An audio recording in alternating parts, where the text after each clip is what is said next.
Hey guys, Tomboy601, and today we're going to be taking a look at the Peter Bagration because, well, if you haven't heard, it got itself a little bit of a buff this patch, and I was like, you know what?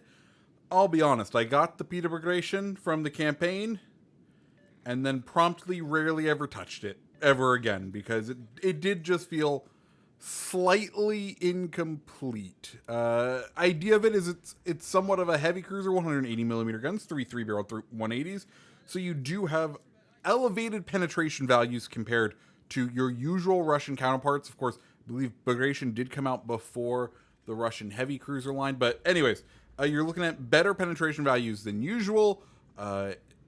Poor concealment, kind of the Russian standard everywhere else, except no radar. And that's what this buff kind of did. It fixed that no radar part. A couple of other things it did. One, it lowered the main battery reload time down from 11 seconds to 10 seconds, and then it increased the hit points a whole whopping 1,000 hit points. Woo! I mean, hey, it's going to help you survive just a little bit more. 1,000 hit points here, 1,000 hit points there. I'm never going to scoff at that. So I'll take the 1,000 hit points. As far as the commander goes, we are running Ivan B. Delightful because he's kind of our Russian heavy cruiser commander. Anyways, let's go ahead and talk about this match. Our destroyer pushed out fairly aggressively, and he is getting smoked. We're using this island for somewhat cover as of now.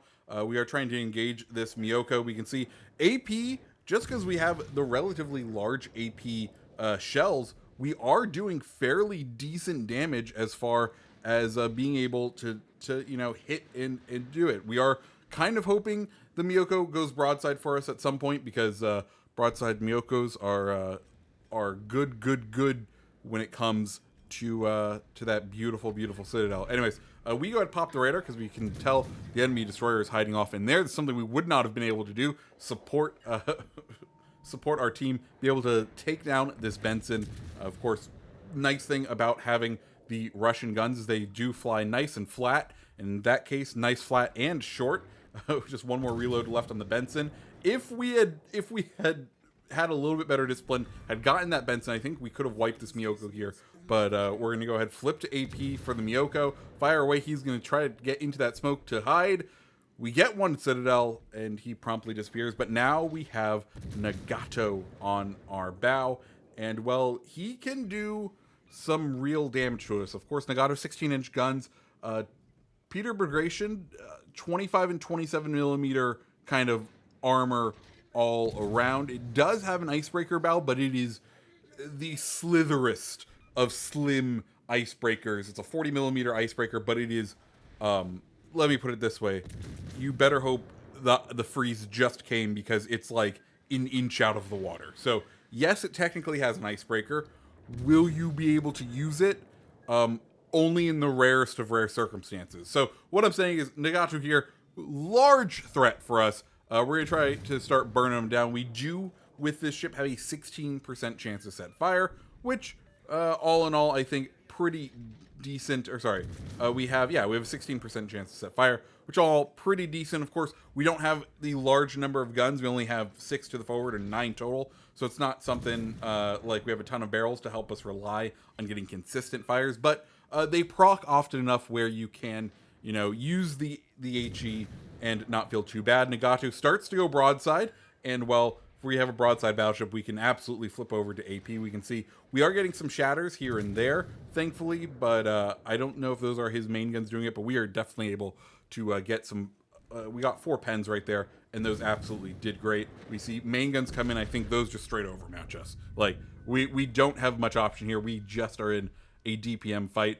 Our battleship has proceeded around that island, so he is no threat. Negato continuing to go broadside. We're going to try and aim for the bow. Of course, the bow, because of the way bows curve in, sometimes those will be often less angled than anything else on the ship. Also, there tends to be a little bit less armor up on the bow compared to the side plating. So if we can kind of chew through his bow armor, which is what we're doing here, we should find ourselves in a fairly good condition. Of course, Nagato has been whittled down fairly well. We're going to flip over to AP because we figured, oh, we'll finish him off, and if we don't, the HE should definitely do it. Also, he looks like he's turning in. Sadly, we leave him with the slitherest of slither health, and unfortunately, that is going to end up costing us because he is able to get off another full salvo, and as you can see, it just punches straight on through. But good news, Negato has been handled. So 3 cheers for Bagration. We can go ahead now and push into A. We're kind of the only ship that could, at this moment, capture A. Our team is doing okay. We've captured mid. Our battleship has the other battleship on the run. That Miyoko, who knows where he is, but he was last spotted with the slitherest of slithers of health. And, well, let's try and finish off. Help get this Iowa, but also move into A. Get the cap off. You know, do what needs to be done at this point. Now, as far as how these buffs have been handled, do they make the ship better? Yes, they absolutely make the ship better. The inclusion of a radar is one of those things where you look back. I think we even saying when it did come around, and we're just like, why did you not have a radar to begin with? You're a Russian cruiser. As far as stats on the radar, it's your typical Russian 11 kilometer 20 second radar. So it's a typical Russian radar. I don't know why the ship didn't have it to begin with. I guess back then there were less radar cruisers, so maybe they didn't want to oversaturate the possible ships with radar cruisers out there. But like at this point, man, radars have become fairly common, and I think there really wasn't a reason not to have it. The other 2 kind of buffs, the slight edge off to boost the DPM. That's all nice. Also, Iowa just disappeared right here. He can see us because, of course, we fired at him most recently. We dropped spot, and we're like, okay, well, we're going to definitely spot the Iowa at some point. And he goes ahead and goes for the blind fire, which, isn't a strategy I think I would have gone for. Just because, well, he doesn't have much health left, and it takes him 30 seconds. And he fired both of his front guns with the expectation of maybe hitting us without us being able to hit him, but we were like, that was an odd choice right there. Anyways, we go ahead, dispatch him. A new target enters our area, the Alabama, and we'll go ahead and absolutely try the AP out on this Alabama. We can see he's already on fire.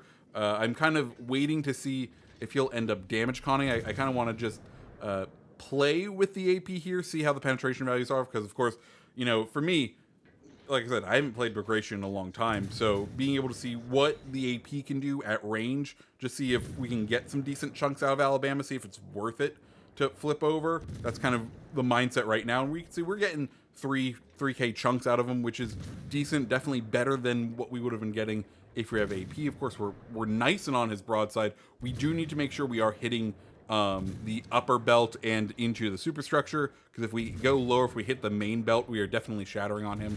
But we are still doing pretty decent chunk damage here and there. We have gone ahead and activated our sonar because we don't know where this Miyoko is, and if he is being cheeky and kind of hiding behind those islands that we are steaming towards, I don't want torpedoes or him to be able to surprise me, because my luck, that's exactly what would happen. Alabama left with a slither of health. Torpedoes end up finishing him off. So there we go. And, well, the enemy is now down to just 2 ships. And unfortunately, there's nothing much else left in this game. Miyoko will stay hidden for the remainder of the match, so we won't see him. He'll go ahead and run the timeout until we win on score. We can see his torpedoes are right here, which is why we had that sonar up and ready. But while that happens, I'll finish out my thoughts on Bagration. I think it's an okay ship. I honestly kind of feel like it's been brought from bottom of mid-tier, because like you could get it to work. There's nothing inherently bad about the ship. It was just, it kind of blended in with a bunch of other tier 7s, and the buffs they did moved it up a bit, but it's still kind of that mid-tier on the tier 7s.